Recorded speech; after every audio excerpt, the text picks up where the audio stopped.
जय हिंद मित्रों, YouTube के जियो बुद्धा क्लासेज में स्वागत है। आज हम भारत के कृषि जलवायु क्षेत्र के बारे में यानी agro climatic reason of India के बारे में बताने जा रहे हैं। तो सबसे पहले देखिए कि भारत का जो है प्लानिंग यानी योजना आयोग और नेशनल रिमोट सेंसिंग एजेंसी ने दोनों डाटा कलेक्शन के आधार पर पूरे भारत को 15 बृहद कृषि जलवायु प्रदेश में विभाजित किया है, जिसे आप इस फिगर पे देख रहे हैं, और माइक्रो लेवल पे उसको 72 कृषि प्रदेश में विभाजित की गई है। तो यह देखिए कि जो आप देख रहे हैं, प्रथम जैसे एक में देख रहे हैं कि जम्मू कश्मीर है, लद्दाख है, हिमाचल प्रदेश है और उत्तराखंड है। 2 नंबर में जो देख रहे हैं कि पूर्वांचल का जो एरिया है, सॉरी यानी कि देख रहे हैं कि नॉर्थ ईस्ट वाली जो एरिया है यानी नॉर्थ ईस्ट की जो एरिया है, क्षेत्र है, उसको दूसरी मतलब रखी गई है जो हिमालय का पश्चिमी हिमालय और पूर्वी हिमालय एग्रीकल्चर क्षेत्र में। तीसरा जो देखते हैं कि जो आपको यह वेस्ट बंगाल वाली जो एरिया है यानी लोअर गंगा प्लेन। चौथा जो देखते हैं मध्य गंगा प्लेन, जिसमें बिहार और यूपी के पूर्वांचल वाली क्षेत्र आती है। उसी के अपेक्षा 5 नंबर में देखते हैं कि पश्चिमी उत्तर प्रदेश है। 6 में जो देखते हैं हरियाणा, दिल्ली और पंजाब है। इसी प्रकार 7 में जो देखते हैं कि आपका पठारी क्षेत्र जो है यानी कि 7 में जो झारखंड का है, छत्तीसगढ़ का है, मध्य प्रदेश का एरिया है। तो यह सभी जो देख रहे हैं कि 7 में है। 8 में जो देखते हैं कि फुल रूप में मध्य प्रदेश और जो दक्षिणी उत्तर प्रदेश का हिस्सा है, कुछ राजस्थान के यानी अरावली पर्वत के पूर्वी ढाल के तरफ का जो हिस्सा है। तो यह देखिए 9 में जो देखते हैं कि महाराष्ट्र का अधिकतर क्षेत्र है और कुछ जो है कि आप देख रहे हैं वहां। तो 9-10 में जो देखते हैं यह जो है कि मध्य जो पठारी भाग जो देखते हैं यानी आंध्र प्रदेश, तमिलनाडु, यह सब वाली जो एरिया है, तेलंगाना, कर्नाटका, तो यह 10 में रखा गया है। 11 में जो देखते हैं कि यानी पूरब का जो कोस्ट है यानी बंगाल के खाड़ी के तरफ लगने वाली जो तटीय क्षेत्र है यानी तटीय मैदान, उसको 11 में रखी गई है। और 12 में जो देखते हैं अरब सागर के तरफ लगने वाली जो तटीय मैदान है। 13 में जो देखते हैं कि यह गुजरात वाली एरिया है यानी जो गुजरात का जो देखते हैं तो यह गुजरात वाला उसका प्रिय क्षेत्र है। 14 में जो देखते हैं अरावली पर्वत के पश्चिम के तरफ वाली जो एरिया है तो वह 14 नंबर में। इसके अपेक्षा देखते हैं कि 15 नंबर जो है भारत का जो द्वीपीय क्षेत्र है यानी जो देख रहे हैं कि अंडमान निकोबार द्वीप समूह और जो है कि लक्षद्वीप, तो यह जो रखी गई है कि आपको 15 में। अब इसको आप देखिए कि यहाँ पे जो कृषि जलवायु के बड़े क्षेत्र के वर्गीकरण के लिए कुछ प्राथमिक उद्देश्य जो है यानी इसका जो उद्देश्य है उस उद्देश्य को देखिए। तो पहला जो यह एग्रो क्लाइमेटिक रीजन में जो विभाजित की गई है, तो पहला देखते हैं कृषि उत्पाद का अनुकूलन करने के लिए यानी जो भारत में जो देखते हैं कि कृषि उत्पाद होती है तो जिसका अनुकूलन यानी कि जो जनता के अनुकूल ही उसको जो मांग होती है उसके अनुकूल किया जाए यानी बाजार में जो मांग हो। तो उसका दूसरा जो है कि देखते हैं कृषक वर्ग के जो लोग उसमें यानी कृषि क्षेत्र में जो लगे हुए लोग होते हैं उनके आय में वृद्धि के लिए। उसके बाद देखते हैं कि कृषि क्षेत्र मुख्य रूप से देखते हैं ग्रामीण क्रियाकलाप है, तो ग्रामीण क्षेत्रों में रोजगार सृजन करने का इसका उद्देश्य है यानी कृषि से जुड़ा हुआ रोजगार जो है कि ग्रामीण क्षेत्र में सृजित हो सके। तो यह है, तो इस प्रकार से आप देख रहे हैं। अब देखिए कि उसके अपेक्षा रहते हैं उपलब्ध सिंचाई का यानी जो उपलब्ध सिंचाई यानी जल है उसका विवेकपूर्ण उपयोग करना यानी कृषि का जो हम लोग देख रहे हैं तो उसमें सिंचाई के लिए विवेकपूर्ण उपयोग करना एक उद्देश्य यह है। उसके बाद देखते हैं कृषि विकास में क्षेत्रीय असमानताओं को कम करना यानी देखते हैं कि भारत में एक ही प्रदेश में देखते हैं तो वहां क्षेत्रीय विभिन्नताएं यानी असमानताएं पाई जाती है।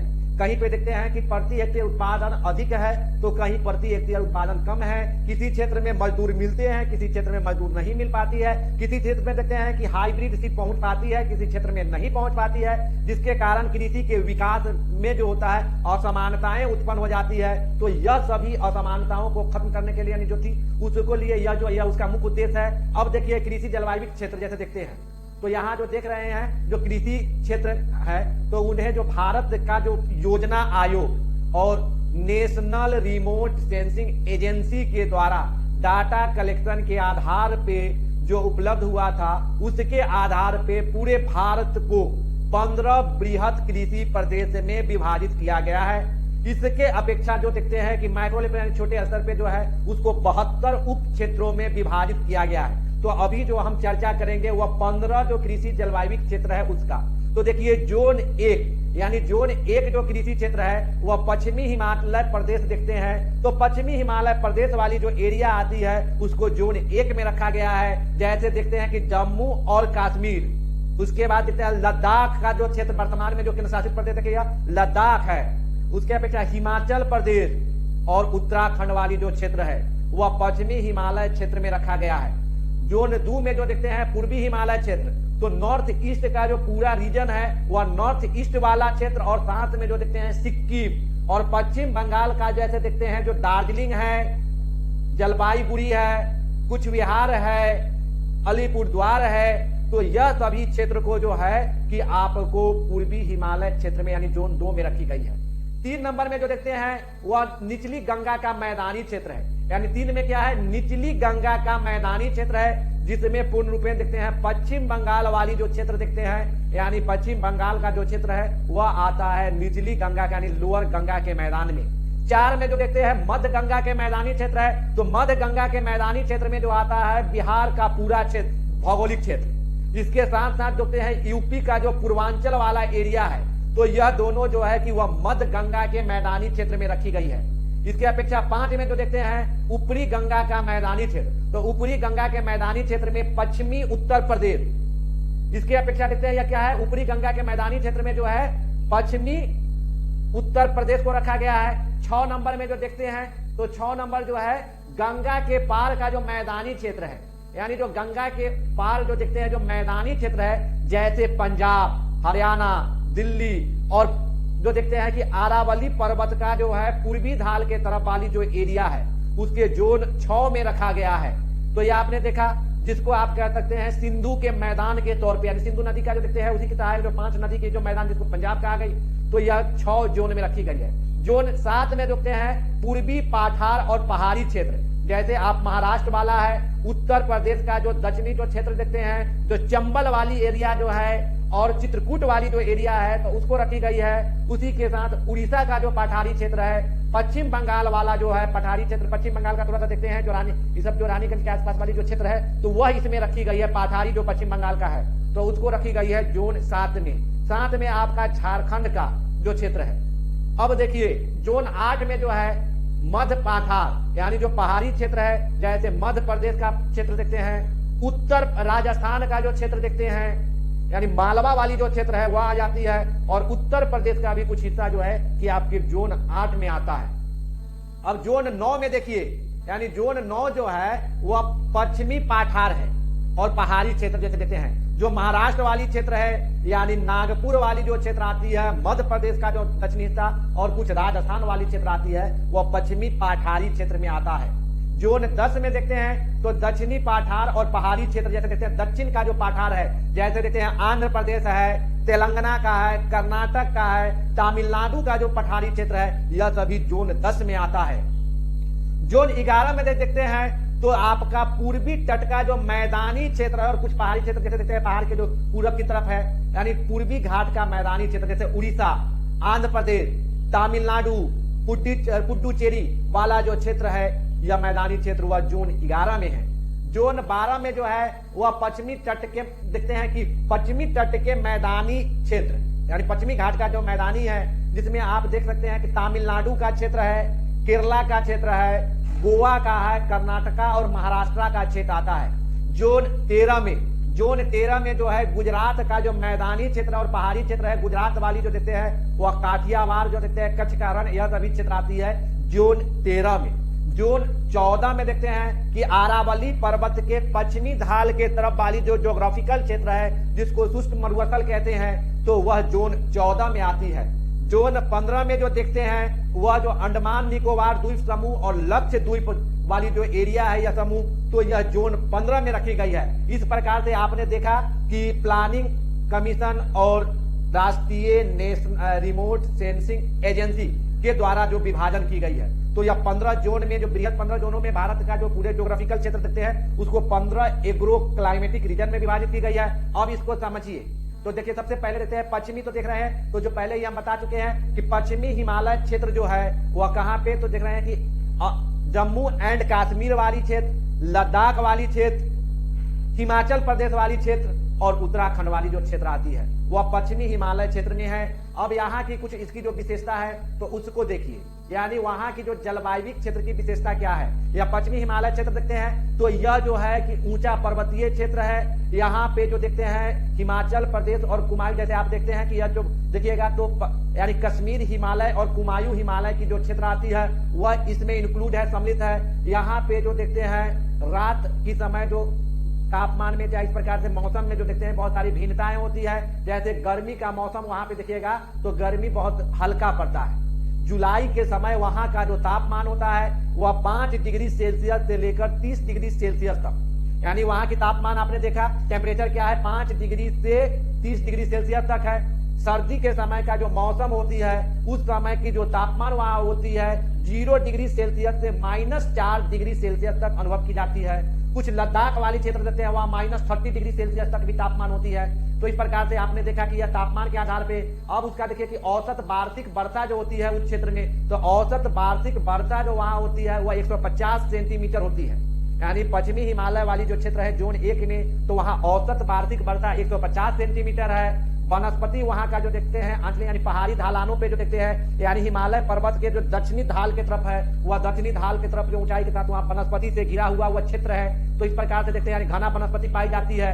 वहां घाटी में जो देखते हैं जो घाटी है तो घाटी में मिट्टी का जो जलोढ़ मिट्टी का जो मोटा परत पाई जाती है। पहाड़ी ढाल जो होता है वहां भूरी पहाड़ी मिट्टी पाई जाती है और उसका जो लेयर होता है बहुत पतला होता है। इस प्रकार से आपने देखा वहां का जो प्रमुख फसल होता है तो जैसे वहां देखते हैं घाटी में जो देखते हैं या जलोढ़ मिट्टी होती है तो वहां जो फसल है पहाड़ी ढलानों पे जो की जाती है यानी स्टेप नुमा वहां खेती की जाती है, सीधी नुमा खेती की जाती है।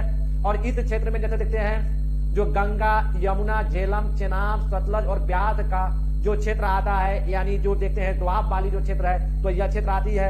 उच्च वर्षा और बर्फ से यह क्षेत्र जो है यानी वहां वर्षा भी अधिक होती है और उसका अपर क्षेत्र जो देखते हैं पहाड़ी चोटी जो होती है वह बर्फ से ढकी हुई रहती है, यानी स्नोफॉल के कारण वह क्षेत्र जो होता है बर्फ से ढकी रहती है। और गर्मी के समय में जब वह बर्फ पिघलती है जिसके कारण गंगा जमुना झेलम चिनाब सतलज इस प्रकार पश्चिमी हिमालय क्षेत्र से निकलने वाली जो उच्च पर्वतीय क्षेत्र से निकलने वाली जितनी नदियां हैं वह सभी नदियां 12मासी नदियां हैं, जिसके कारण वहां सिंचाई के लिए जो है जल उपलब्ध होते रहती है।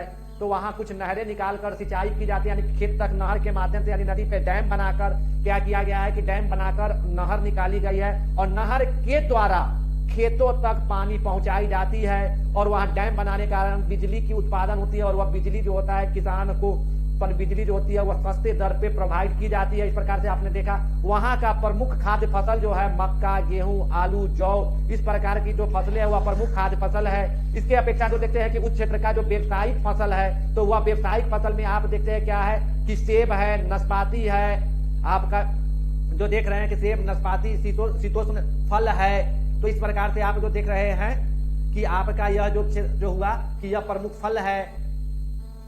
इसके अपेक्षा अब देखिए पूर्वी हिमालय प्रदेश, यानी देखिए पश्चिमी हिमालय प्रदेश का एक प्रमुख केसर जो एक प्रमुख व्यावसायिक फसल के तौर पे केसर भी आता है। केसर का भी उत्पादन देखते हैं कि पश्चिमी हिमालय प्रदेश में ही की जाती है। जो जम्मू कश्मीर की घाटी वाली क्षेत्र में जो देखते हैं करीबा वाली जो क्षेत्र है तो वहां पे तो इस प्रकार से आपने देखा पूर्वी हिमालय वाली जो क्षेत्र देखते हैं तो यह पूर्वी हिमालय का जो क्षेत्र देख रहे हैं तो यह क्षेत्र है यानी जोन 2 में। तो जोन 2 की जो है कि आप देखिए कि यहाँ जो जोन 2 में जो आता है पूर्वी हिमालय क्षेत्र का जैसे सिक्किम का दार्जिलिंग क्षेत्र आता है, यानी वेस्ट बंगाल का दार्जिलिंग क्षेत्र, आप वेस्ट बंगाल का जो देखते हैं जलपाईगुड़ी है, कुछ बिहार है, अलीपुरद्वार है।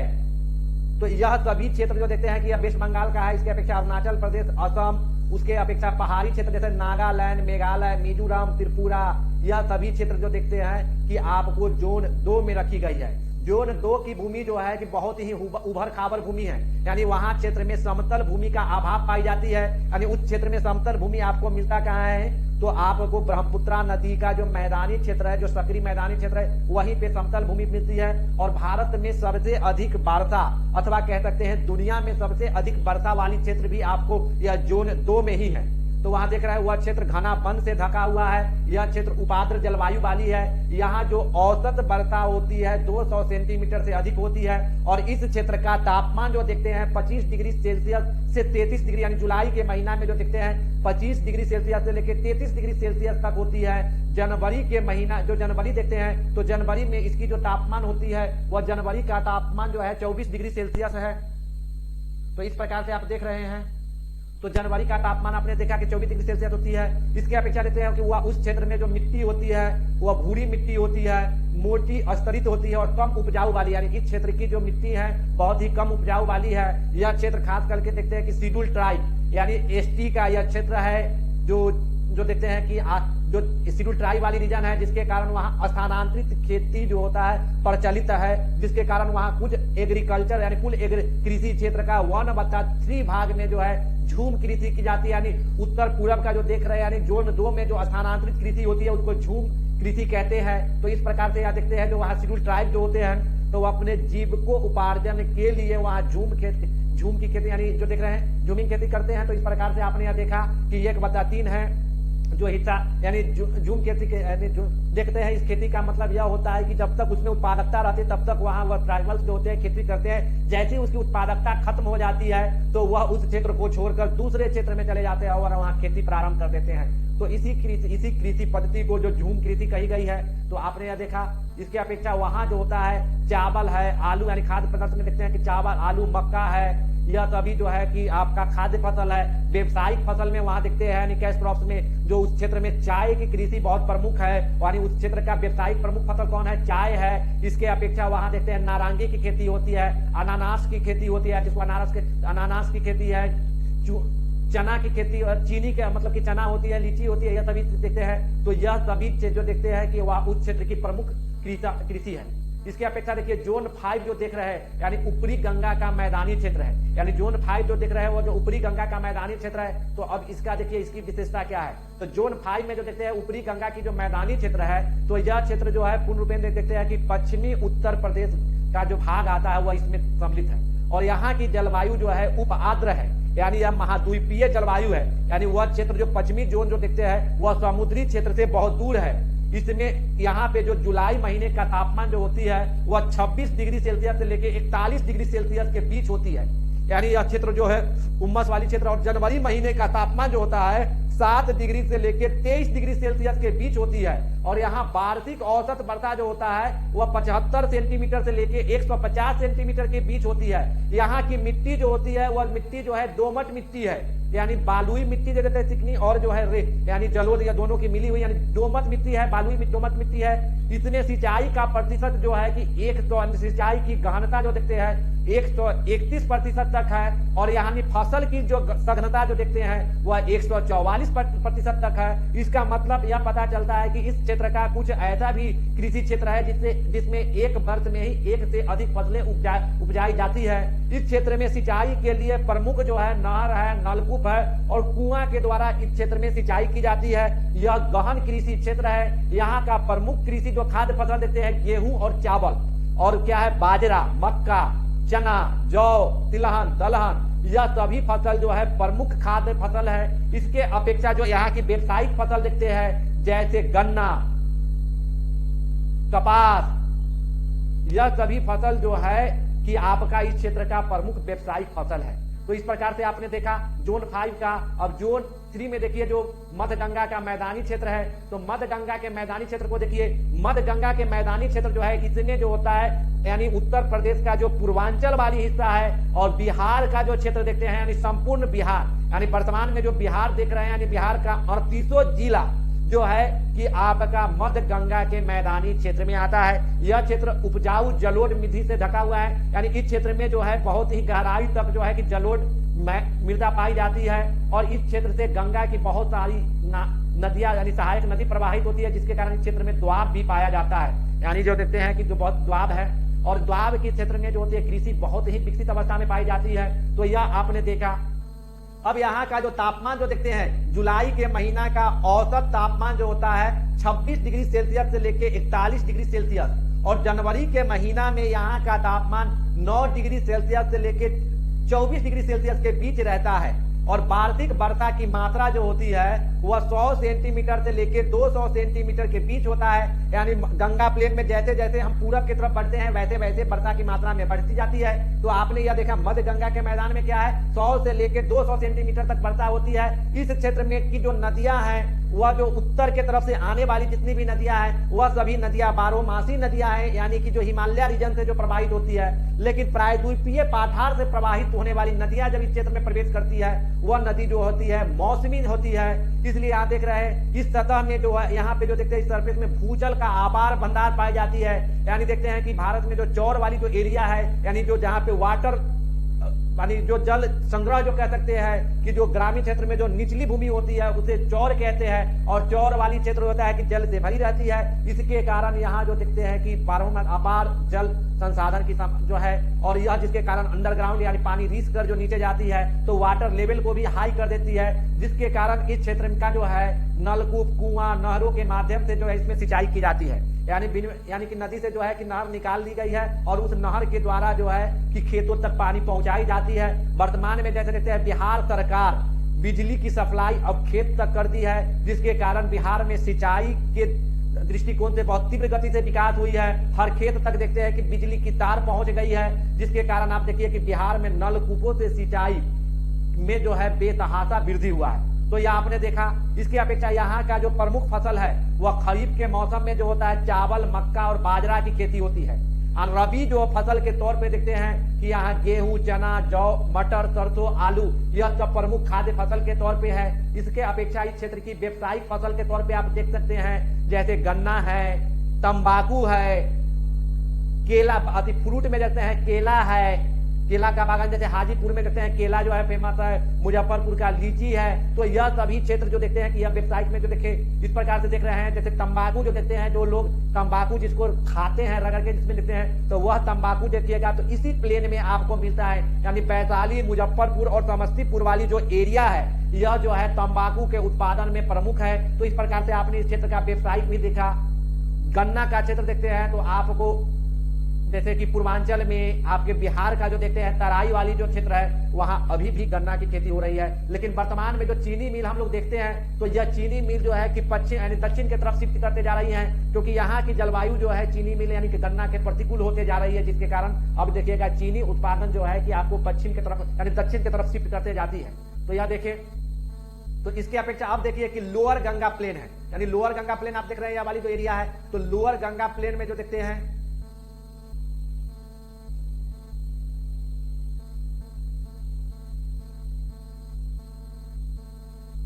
देखिए लोअर गंगा प्लेन जो है, यानी इसमें थोड़ा सा गलती से लिखा गया है, जोन 5 देख रहे हैं गंगा का निचली मैदान जो है लोअर गंगा प्लेन है। तो लोअर गंगा प्लेन में देखते हैं कि आप पश्चिम बंगाल का जो देख रहे हैं कि आपको जो है यानी नॉर्थ वाली पार्ट यानी हिमालय रीजन वाली पार्ट को अगर छोड़ देते हैं और पठारी क्षेत्र को संपूर्ण पश्चिम बंगाल की जो मैदानी क्षेत्र है वह आपको लोअर गंगा प्लेन में आती है। और यहाँ की जो वार्षिक वर्षा जो है, तो वार्षिक वर्षा जो है कि उसकी औसत मात्रा जो होता है 100 से लेके 100 और 200 सेंटीमीटर के बीच होती है। यानी यहाँ की औसत वार्षिक मात्रा कितना 100 से 200 सेंटीमीटर के बीच है। जुलाई का तापमान यहाँ 26 डिग्री से लेके 41 डिग्री सेल्सियस तक होती है, क्योंकि यह क्षेत्र देखिए कि आपको समुद्र के करीब है, तो जिसके कारण यहाँ तापमान बहुत अधिक गिरती नहीं है। तो यह आपने देखा। अब यह जनवरी के महीना में देखते हैं 9 डिग्री सेल्सियस से लेकर 24 डिग्री सेल्सियस के बीच रहता है। तो यह आपने देखा इस क्षेत्र में उच्च जल स्तर यानी भूजल पर्याप्त भंडार है। यानी जो है कि लोअर गंगा प्लेन होने के कारण इस क्षेत्र में जो है कि हमेशा बाढ़ आते रहती है, और यह क्षेत्र बाढ़ का क्षेत्र है। तो यह बाढ़ वाली क्षेत्र होने के कारण भूजल स्तर जो होता है कि भूजल का यह पर्याप्त भंडार है। तो यहाँ इसके कारण यहाँ जो कृषि क्षेत्र है वहां सिंचाई के लिए कुआं और नहरें इसके अपेक्षा नलकूप का प्रयोग की जाती है। दलदली क्षेत्र जैसे देखते हैं, जो आप जो कोस्टल एरिया वाली जो दलदली क्षेत्र देखते हैं, तो उस दलदली क्षेत्र में क्या है चावल और झींगा मछली जो देखते हैं, यानी चावल और झींगा मछली का उत्पादन किया जाता है बृहद पैमाने पे। तो आपने देखा यह नॉर्थ ईस्ट वाली, और यहाँ का प्रमुख फसल जो देखते हैं कि यहाँ चावल यानी प्रमुख खाद्य फसल जो चावल है, जहां यहाँ वर्ष में 3 चावल की खेती की जाती है, जिसको कहते हैं अमन, ओस और बोरा। यानी 3 यानी लगातार एक चावल की फसल काटते हैं, दूसरा उसको लगाते हैं, दूसरा काटते हैं, तीसरा, यानी यह चावल के दृष्टिकोण से यह प्रमुख क्षेत्र है। और इसके अपेक्षा भी यहाँ देखते हैं कि व्यवसायिक फसल के तौर पे देखते हैं जूट की खेती होती है। खाद्य फसल में कुछ मक्का और आलू भी जो है, इस क्षेत्र में आलू की खेती भी बृहद पैमाने पर की जाती है। तो इस प्रकार से देखते हैं इसकी अपेक्षा जो खट्टे फल, आम और केला, जैसे आप देखते हैं मालदा आम, तो यह जो देखते हैं कि जो आपको जंगीपुर और वाली जो मालदा वाली जो क्षेत्र है वहां मालदा आम और इधर देखते हैं केला की भी, इसके अपेक्षा देखते हैं कि वहां मछली पालन बृहद पैमाने पे होती है। यानी कृषि के साथ साथ वहां के कृषक जो होते हैं मछली पालन भी करते हैं। इसके साथ मुर्गा पालन यानी मुर्गी का भी पालन होता है, पशु का भी पालन है, यानी गौ पालन जो देखते हैं वहां गाय का पालन भी बृहद और बकरी का भी है, भेड़ भी पाला जाता है। और चारा के तौर पे वहां बीज देखते हैं कि वहां खेत में जो है कि पशु के लिए चारा का भी खेती की जाती है। तो इस प्रकार से आपने देखा उस क्षेत्र में जो है, तो वहां की आपको यह समझ में आ गया कि प्रमुख खाद्य फसल जो क्या है, चावल, मक्का, आलू, दालें, यह सब प्रमुख खाद्य फसल है। व्यवसायिक फसल पे वहां देखते हैं क्या है, जूट है, यह सभी देखते हैं। पशुपालन में मछली पालन, मुर्गी पालन, गौ पालन, यह सब प्रमुख उस क्षेत्र का जो है विशेषता। तो इस प्रकार से आपने देखा। अब देखिए यह जो है कि ट्रांस गंगा का मैदानी क्षेत्र, जिसमें देखते हैं कि पंजाब वाली जो क्षेत्र आती है, यानी सिंधु का यह मैदानी क्षेत्र है। सिंधु और सिंधु की सहायक नदी का यह मैदानी क्षेत्र है। जो देखते हैं कि आपको तो आप यमुना नदी के जो पूरब की तरफ का जो यमुना नदी के जो पश्चिम के तरफ की जो हिस्सा आती है और पश्चिम आती है, यानी पाकिस्तान के बॉर्डर तक जो एरिया है, तो उसको इसमें सम्मिलित की गई है। तो इसमें देखते हैं कि कौन आती है, जैसे आप देखते हैं गंगा, जैसे इस प्लेन में जो है आपका पूरे पंजाब का क्षेत्र, हरियाणा, दिल्ली, चंडीगढ़ और राजस्थान का जो देखते हैं कि पश्चिमी ढाल वाली पूर्वी ढाल वाली, यानी अरावली पर्वत के पूर्वी ढाल वाली जो क्षेत्र, यानी जो देखते हैं जिसमें गंगानगर जिले को सम्मिलित किया गया है, जहां इंदिरा नहर से जो है कि बृहद पैमाने पर सिंचाई पूर्ण रूप से मरुस्थलीय क्षेत्र थी, लेकिन इंदिरा नहर के उस क्षेत्र से क्रॉस करने के कारण यह एग्रीकल्चर में जो देखते हैं गंगानगर की जो है तीव्र विकास हुई है इस इलाका। तो वहां की जलवायु जो है अर्ध शुष्क है, यानी कि वहां का जो जुलाई का महीना का तापमान होता है 26 डिग्री सेल्सियस से 42 डिग्री सेल्सियस के बीच। जनवरी का तापमान जो देखते हैं वह 7 डिग्री सेल्सियस से लेकर 22 डिग्री सेल्सियस के बीच होता है। औसत वार्षिक वर्षा जो होती है वह 70 सेंटीमीटर से लेकर 125 सेंटीमीटर के बीच होती है। इस क्षेत्र में निजी नलकूप जो देखते हैं वह बृहद पैमाने पे पाई जाती है, जिसके कारण देखिए पंजाब हरियाणा में जो है कृषि का, यानी भारत में सबसे अधिक कृषि का विकास अगर आपको देखने के लिए मिलता है तो पंजाब और हरियाणा वाले क्षेत्र में मिलती है। जो आप हरित क्रांति का भी सबसे ज्यादा प्रभाव अगर कहीं पड़ा है और विकास का, तो हरियाणा और पंजाब वाली क्षेत्र में। तो इसका कारण क्या है, वहां सिंचाई के लिए निजी नलकूप की संख्या भी बहुत अधिक है। साथ में वहां जो देखते हैं सतलज से, चेनाब से, रावी से, झेलम से, यह सभी नदियां जो है उससे, यमुना से, यह सभी से नहरें निकाली गई है और नहर के द्वारा जो खेत तक जो है कि वह पानी पहुंचाई जाती है। यह सिंचाई का भी यहाँ उत्तम देखते हैं कि साधन, जिसके कारण यहाँ जो है देखिएगा भारत में सबसे अधिक प्रति हेक्टेयर चावल की उत्पादन इसी क्षेत्र में होती है। गेहूं की प्रति हेक्टेयर उत्पादन इसी क्षेत्र में है। तो यहाँ के जो प्रमुख जो फसल देखते हैं क्या है, गेहूं, कपास, चावल, चना, यह सभी है। मक्का, बाजरा, दलहन, तिलहन, यह सभी क्षेत्र जो है यह तिलहन के दृष्टिकोण से भी और दलहन के दृष्टिकोण से और मोटे अनाज भी यहाँ पे बृहद पैमाने पर होती है। तो देखिए सभी अनाज का यहाँ प्रति हेक्टेयर उत्पादन जो है अन्य राज्यों के तुलना में अधिक है। तो यह देखें आपने। नेक्स्ट देखिए, नेक्स्ट जो है कि आपका 14वां जो देख रहे हैं, यानी राजस्थान वाला शुष्क प्रदेश, तो यह 14वां जोन जो है पश्चिमी शुष्क क्षेत्र है, यानी यह पूर्ण रूप से मरुस्थलीय क्षेत्र है। यह पड़ता है अरावली पर्वत के पश्चिमी ढाल के तरफ। यहाँ की विशेषता है कि यहाँ जो हवा चलती है वो रेतीला हवा होता है, यानी हवा के साथ रेत उड़ती रहती है। यहाँ जो बारिश होती है वहाँ की औसत वार्षिक वर्षा 25 सेंटीमीटर से भी कम है। और यहाँ जो होता है वर्तन के अपेक्षा वाष्पीकरण अधिक होती है।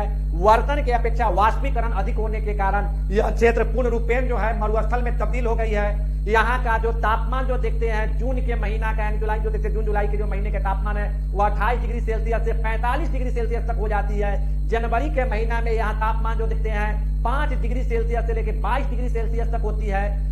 यहाँ पे जो होती है नदी में जो होता है कि जो भी नदियां हैं वहां जल का अभाव होता है, जिसके कारण इस क्षेत्र में वनस्पति वीरान यानी यह क्षेत्र पूर्ण रूपेण वीरान है, वनस्पति की भी अभाव पाई जाती है। यहाँ जो खेती होती है वह शुष्क खेती होती है, यानी मोटा अनाज की खेती की जाती है जिसमें जल की कम लगे। भूजल भी जो है कि वाष्पीकरण अधिक होने के कारण भूजल भी बहुत गहराई में पाई जाती है, और वहां की पानी भी अधिकतर जो है खारा पानी है जो फसल को भी बर्बाद कर देती है। तो इस प्रकार से आप देख रहे हैं तो यह पूर्ण रूपेण मरुस्थलीय क्षेत्र है। यहाँ जो है कि दिन का तापमान बहुत अधिक होती है, रात्रि में तापमान माइनस में चली जाती है। तो यह सब कारण भी जो है फसल को बर्बाद कर देती है, जिसके कारण इस क्षेत्र में मोटा अनाज की खेती की जाती है। यहाँ की प्रमुख फसल जो है देखते हैं कि यहाँ जो है इस क्षेत्र में केवल 1.2% जो क्षेत्र है उसी में एग्रीकल्चर की जाती है, और साथ में जो पशु चारागाह यानी चारागाह भूमि वहां विस्तृत क्षेत्र में पाई जाती है, जो 4.3% से भी कम क्षेत्र जो है चारागाह भूमि में है।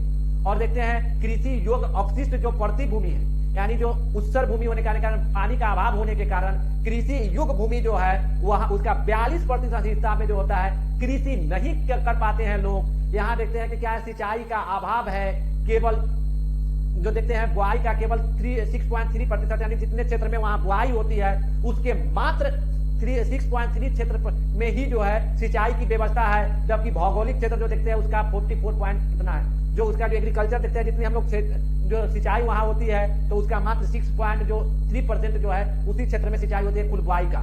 यहाँ का मुख्य फसल जो देखते हैं मोटा अनाज है, यानी बाजरा ज्वार, यह खरीफ फसल का है। रबी फसल में गेहूं और चना है। यह क्षेत्र जो है पूर्ण रूपेण रेगिस्तानी क्षेत्र है। तो यह आपने देखा। अब नेक्स्ट को देखिए, नेक्स्ट जो है कि गुजरात का मैदानी क्षेत्र है। 13 जो जोन देखते हैं तो 13 नंबर को देखिए, गुजरात के मैदानी क्षेत्र और पहाड़ी क्षेत्र जो आती है, जिसमें आप देखते हैं पूरे गुजरात का जो भौगोलिक क्षेत्र आता है काठियावाड़ का है। आपको जो है कि देखते हैं कि खंभात की खाड़ी, तो यह सभी क्षेत्र देखते हैं कि पूरे आ जाती है। तो यहाँ की प्रमुख नदी जो है माही और साबरमती है। यही नदी की जो घाटी वाली क्षेत्र है, यानी माही और साबरमती नदी की घाटी वाली जो क्षेत्र है वही क्षेत्र उपजाऊ है। यहाँ जो होता है कि यहाँ की भी जलवायु अर्धशुष्क है। यहाँ औसत वर्षा 50 से लेकर 100 सेंटीमीटर के बीच ही होती है। यहाँ का मासिक तापमान जो देखते हैं जुलाई के महीना में 26 डिग्री सेल्सियस है तथा सेल्सियस से 42 डिग्री सेल्सियस, और जनवरी में जो है 13 डिग्री सेल्सियस से 29 डिग्री सेल्सियस के बीच होता है। यानी यह आपने देखा कि यहाँ जो है शीत का अभाव या ठंडा न पड़ती है। यहाँ की मिट्टी जो है रेगुर मिट्टी है, यानी तटीय मैदानों में जलोढ़ मिट्टी पाई जाती है जामनगर में, लेकिन वह लवणीय मिट्टी है, लाल और पीली मिट्टी वहां। अब देखिए कि उस क्षेत्र की प्रमुख फसल जो देखते हैं वह मूंगफली है, कपास की प्रमुख खेती होती है, चावल की भी कुछ खेती होती है, इसके अपेक्षा मोटा अनाज होता है, गेहूं का है, और व्यवसायिक फसल में आप वहां देखिएगा कपास और तंबाकू, यानी वहां जो देखते हैं बीड़ी और सिगरेट में जो तंबाकू भरी जाती है उस तंबाकू की खेती जो है कि गुजरात में की जाती है। तो यह आपने देखा। इसके अपेक्षा जो अरंडी की खेती जो देखते हैं गुजरात में जो है व्यवसायिक तौर पे की जाती है। यहाँ भी जो देखते हैं प्रमुख यहाँ की महत्वपूर्ण फसल में तिलहन आता है। तिलहन जो देखते हैं प्रमुख फसल है। तो यह आपने देखा। नेक्स्ट देखिए, नेक्स्ट जो है कि 12 नंबर जो देख रहे हैं कि पश्चिमी कोस्ट है, तो वेस्ट वाली कोस्टल मैदान का जो क्षेत्र है यह मालाबार और कोकण तट आता है। जो सहाद्री पर्वत है, तो सहाद्री पर्वत के जो पश्चिमी ढाल की तरफ जो मैदानी भाग फैला हुआ है उस क्षेत्र को इसमें सम्मिलित किया गया है, जहां की मिट्टी जो देखते हैं लेटेराइट और तटीय जलोढ़ मिट्टी है। यहाँ पे जो औसत वार्षिक वर्षा जो होती है 200 सेंटीमीटर से अधिक होती है, जिसके कारण यहाँ जो है सदाबहार वनस्पति पाई जाती है। यहाँ की जुलाई का औसत तापमान 26 डिग्री सेल्सियस से लेकर 32 डिग्री सेल्सियस के बीच होती है, और जनवरी में जो होता है 19 डिग्री सेल्सियस से 28 डिग्री सेल्सियस के बीच रहती है, जिसके कारण यहाँ शीत नहीं पड़ता है। यह हमेशा 12 महीना जो गर्मी का मौसम होता है। यहाँ का प्रमुख फसल देखते हैं कि चावल है, तिलहन है, बाजरा है, दलहन है, यह प्रमुख खाद्य फसल है। इसके अपेक्षा व्यवसायिक फसल में देखते हैं नारियल है, गन्ना है और कपास जो है यहाँ की प्रमुख व्यवसायिक फसल है। तो यह आपने देखा। इस क्षेत्र में जो है कि आपको इस ढलान पे जो बागानी कृषि जैसे देखते हैं कि जो खेती होती है, जैसे आप देखिए कि वहाँ काजू की भी खेती होती है। तो इस देखते हैं ढालान पे जो पर्वतीय ढाल है वहाँ काजू की भी खेती यानी फलों की भी खेती की जाती है। इस घाटी में जो है कि फल जो है व्यवसाय यानी बागवानी कृषि के लिए प्रसिद्ध है। तो यह आपने देखा। नेक्स्ट देखिए, नेक्स्ट जो है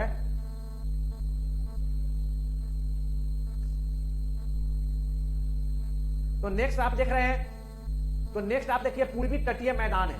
तो पूर्वी तटीय मैदान जो है जोन 11 में है। इस क्षेत्र को देखते हैं कि कोरोमंडल से लेकर उत्तरी सरकार, यानी उत्तरी सरकार जो देखते हैं कि उड़ीसा के तट से लेके और यहाँ नीचे तमिलनाडु के तट तक, उत्तर वाली जो है उड़ीसा वाली तट वह उत्तरी सरकार आती है और उसके नीचे कोरोमंडल तट है।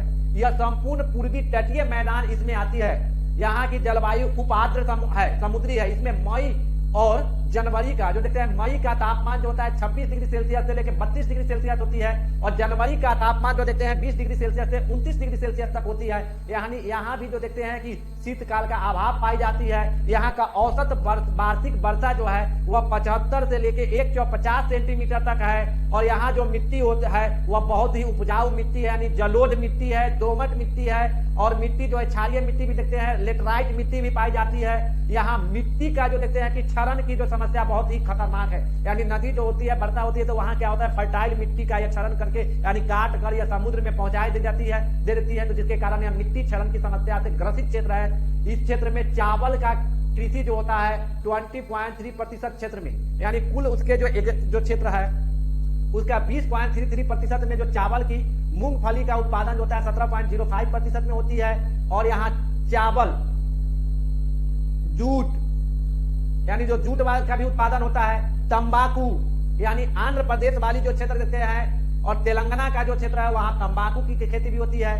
गन्ना है, मक्का है, बाजरा, मूंगफली और तिलहन इस क्षेत्र की प्रमुख फसल है। तो आंध्र प्रदेश का प्रमुख व्यावसायिक फसल आप समझ गए कि तंबाकू है।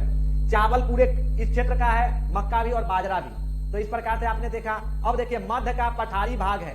तो मध्य का जो पठारी भाग देखते हैं तो यह क्षेत्र जैसे बुंदेलखंड, भागेलखंड और भांडेर पठार, मालवा का पठार और विंध्याचल की पहाड़ियों क्षेत्र में फैला हुआ है। तो यानी आपने देखा बुंदेलखंड भी है, बाघेलखंड है, बंडेर का पठार, मालवा का पठार और विंध्याचल की पहाड़ियों में यह क्षेत्र फैला हुआ है, यानी जोन 8। यह जो है पश्चिमी भाग, इसका जो जलवायु अर्ध शुष्क है और जुलाई के महीने में यहाँ तापमान जो होती है 26 डिग्री सेल्सियस से 40 डिग्री सेल्सियस होती है और जनवरी के महीना का तापमान जो है 7 डिग्री सेल्सियस से लेकर 24 डिग्री सेल्सियस तक होता है। यानी इस क्षेत्र में भी ठंडा का कोई बहुत ज्यादा प्रभाव नहीं पड़ती है। और यहाँ औसत वर्षा जो है, यह पूर्ण रूप में पठारी क्षेत्र है, यहाँ औसत वार्षिक वर्षा 50 से 100 सेंटीमीटर के बीच होती है। यहाँ की मिट्टी जो है लाल मिट्टी है, यानी लेटराइट मिट्टी है, पीली है और काली, जो पर्वतीय क्षेत्र में जो देखते हैं ज्वालामुखी का जो क्षरण हुई है उस यानी अग्नि चट्टान के, उससे काली मिट्टी की निर्माण हुई है। तो इस प्रकार से देखते हैं। और इस क्षेत्र का प्रमुख फसल जैसे मोटा अनाज में देखते हैं कि बाजरा, मक्का, यह सभी, जौ, खाद्य फसल में देखते हैं चना, गेहूं, जौ, कपास, बाजरा, यह सभी है, सूरजमुखी, यह सभी है। और यहाँ का प्रमुख व्यावसायिक फसल जो है वह कपास है। तो यह देखें, इस क्षेत्र में जल संसाधन की कमी है, यानी सिंचाई का यहाँ अभाव पाई जाती है। अंडरग्राउंड पथरीला क्षेत्र होने के कारण जो है कि अंडरग्राउंड वाटर का भी जो देखते हैं कि वहाँ कुआं और नलकूप को जो है कि बोरिंग करने में बहुत सारी समस्या का सामना करना पड़ता है। तो यहाँ देख रहे हैं कि नदी पे डैम बनाकर ही नहर निकाली गई है जिससे इस क्षेत्र में सिंचाई की जाती है।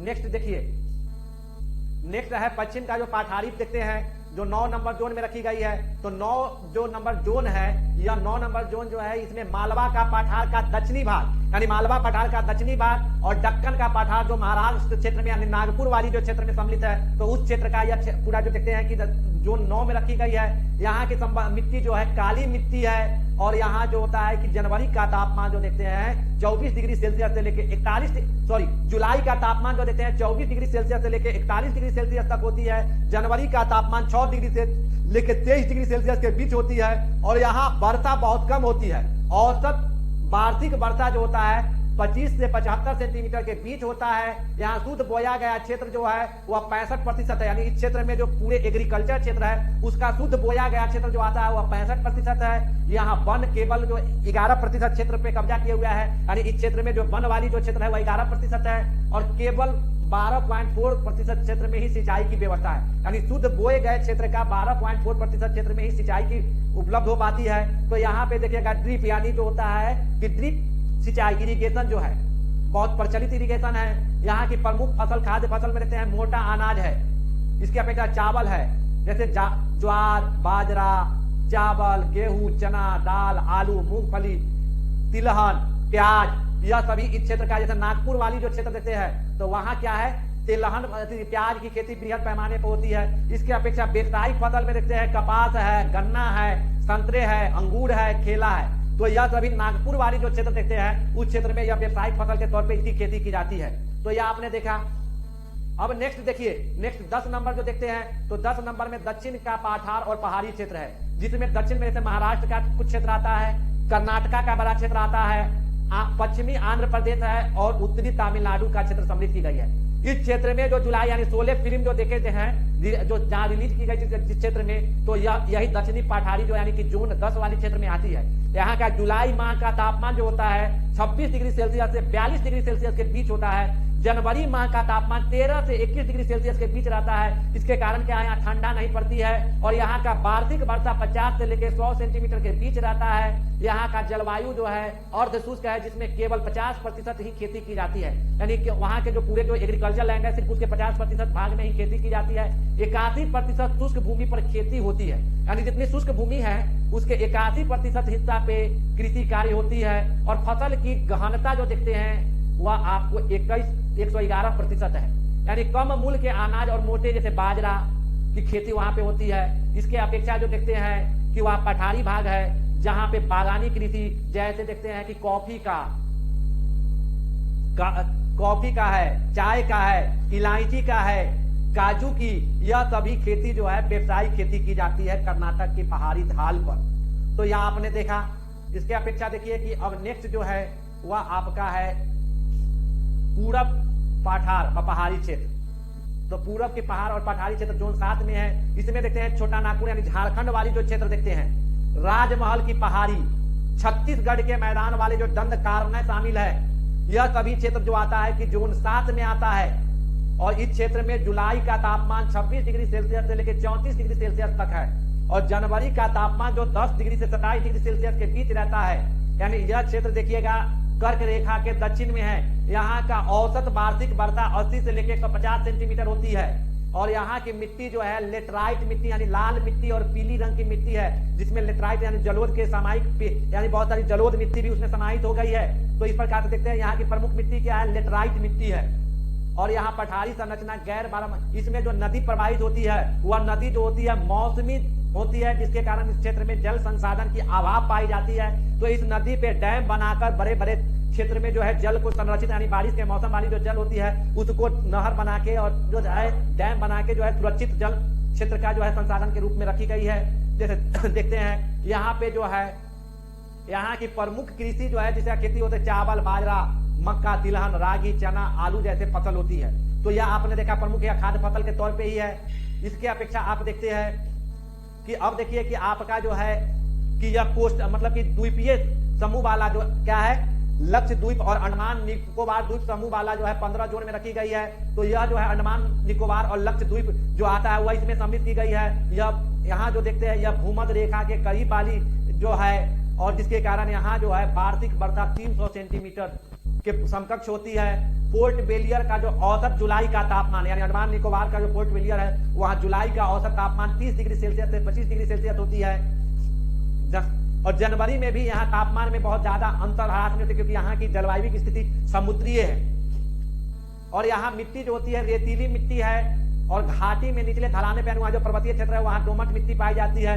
यहाँ की प्रमुख फसल देखते हैं चावल, मक्का, बाजरा, दाल और सुपारी की खेती की जाती है। हल्दी और कसावा की भी खेती की जाती है। इसके अपेक्षा जो हम देखते हैं कि यहाँ जो होता है कि नारियल की खेती यानी नारियल का बागान बृहद पैमाने पे पाई जाती है। जितने भी हमने कोस्टल यानी पूर्वी घाट और पश्चिमी घाट वाली भी जो क्षेत्र देखे हैं जो जोन में आती है वहां भी नारियल की खेती जो है कि बृहद पैमाने पे, इसकी अपेक्षा वेस्ट बंगाल वाली जो एरिया है यानी लोअर गंगा का प्लेन का मैदानी क्षेत्र वहां भी जो है कि नारियल की खेती बृहद पैमाने पे की जाती है। तो यह आपने देखा इस क्षेत्र में जो है कि घने जंगल पाई जाती है यानी वर्षा अधिक होने के कारण और उपजाऊ मिट्टी जिसके कारण यह क्षेत्र पूरा घना वनस्पति से ढका हुआ है। तो यह आपने देखा। अब देखिए इसका कुछ निष्कर्ष तो देखते हैं यहाँ कृषि जलवायु क्षेत्र एक रणनीति पर्याप्त आर्थिक और कृषि विकास के लिए है। यानी यह जो बनाई गई है एग्रो क्लाइमेटिक रीजन में भारत को जो 15 भागों में विभाजित की गई है, तो इसका रणनीति जो है कि भारत में यानी उस क्षेत्र का जो है कृषि क्षेत्र में जो विकास हो सके, और कृषि क्षेत्र में जब विकास होगी तो कृषि कार्यों में संलग्न जो लोग हैं उनकी आर्थिक स्थिति भी सुदृढ़ होगी। तो यह प्लान यह जो बनाई गई है उनको मद्देनजर रखते हुए इस प्रकार से देखते हैं इस क्षेत्र में जो जोर दी जाती है कि आप कृषि के साथ साथ पशुपालन भी कीजिए, जैसे मुर्गी पालन, पशुपालन, फसल विविधीकरण, अथवा एक ही फसल बार बार जो लगाते हैं तो वहां कहता है फसल बदल बदल के यानी फसल साइकिल के तौर पे लगाइए, जिसके कारण क्या हो कि मिट्टी की उर्वरता जो है उर्वरकता जो बरकरार रहे। एक ही फसल अगर एक ही बार बार लगाते हैं तो उससे जो होती है वह क्षेत्र जो उस्सर होने लगती है।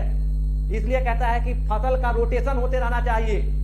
किसान की जो है कि जो देखते हैं कि किसान जो है आज भी आदम प्रवृत्ति से जो खेती करते हैं, तो उनके बीच जागरूकता लाना और साइंटिफिक तरीका से खेती करना।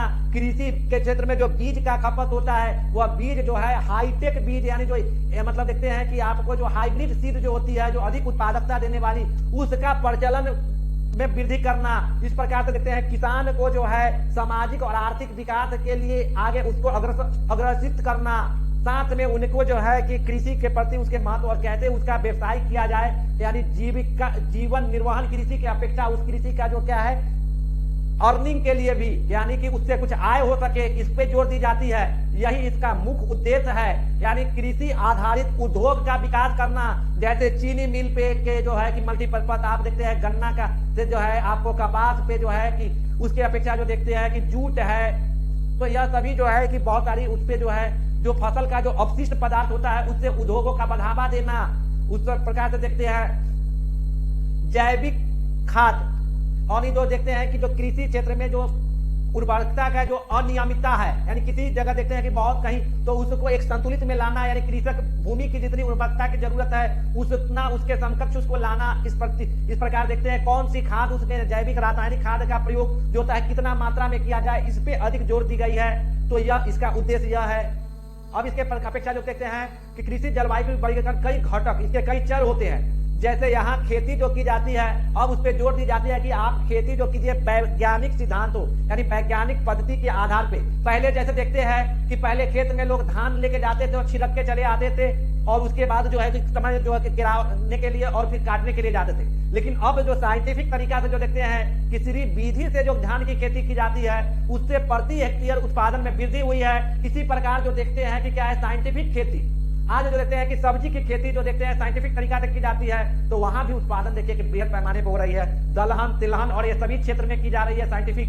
तो इस प्रकार से जो देखते हैं खेती के साथ साथ वह कृषि वानिकी यानी कृषि वानिकी पे जो टिकाऊ कृषि यानी कृषि क्या हो, टिकाऊ कृषि हो, हाइड्रोपोनिक्स, उभरती क्रांतिकारी प्रथाएं यानी जो भिन्न भिन्न जो क्रांति जो आई, जैसे हरित क्रांति है, अभी बिहार में ही जो देख रहे हैं कृषि रोड मैप बन रही है, तो यह सभी जो है उस पर जोर दी जा रही है। उसी को है कि कहां किस प्रकार से कैसे कितना यूज करना है। तो यह वर्तमान जो कृषि रोड मैप जो बिहार सरकार के द्वारा जो बनाई जाती है वह उसी की कड़ी में है। तो इसी के साथ आप देखते हैं कि किस प्रकार से इसमें वृद्धि। थैंक यू मित्रों।